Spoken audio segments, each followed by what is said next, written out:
All right, this is a review of Lesson 3, Gravity and the Formations of Stars. If you missed this lesson for whatever reason, you can now access it on YouTube here. And in this lesson, we talked about what conditions led to the formation of stars. We watched a video on the Big History Project website that you'll have to go to.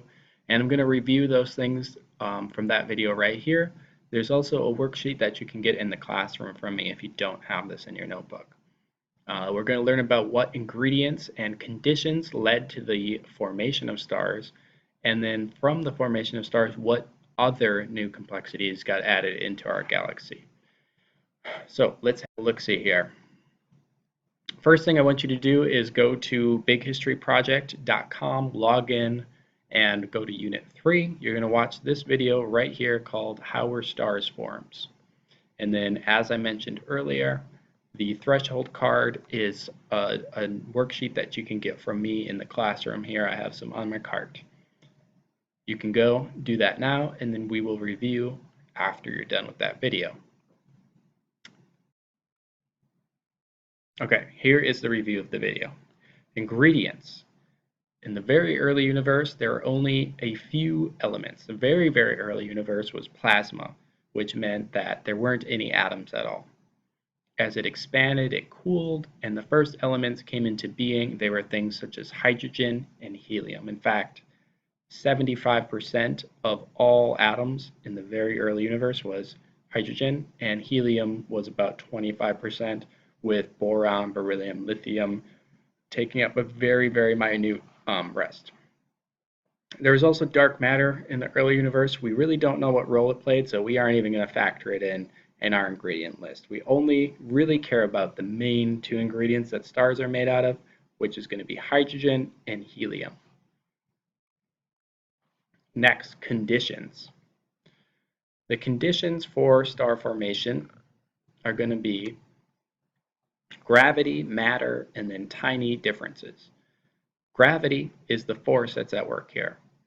Gravity, if we look at this diagram right here, this is a big cloud. We could imagine this big cloud being made out of hydrogen and helium. Those are the elements required for star formation.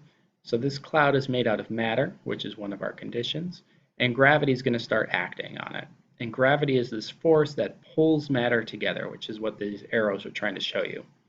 And as gravity starts working on this cloud, it's going to make it denser and denser, which means maybe it's going to start pulling things together, and then as they get denser and denser, they're going to have more gravity. They're going to have a bigger range in which they're going to have an effect. So the gravity gets to work on this cloud. It starts condensing, and then after a little bit, it's going to be so dense and so hot at the center of that cloud that a star is going to light up. And we're going to learn about why stars light up next. But right now, all you need to know is that gravity works on these big masses of clouds, which are made out of matter called atoms.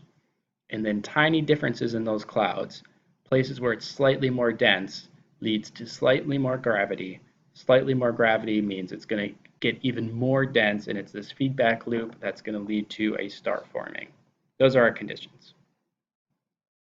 And in your reflection here, you can write this on the back of your sheet. What role did gravity play in forming stars? You should be able to answer that yourself. Next, new complexities.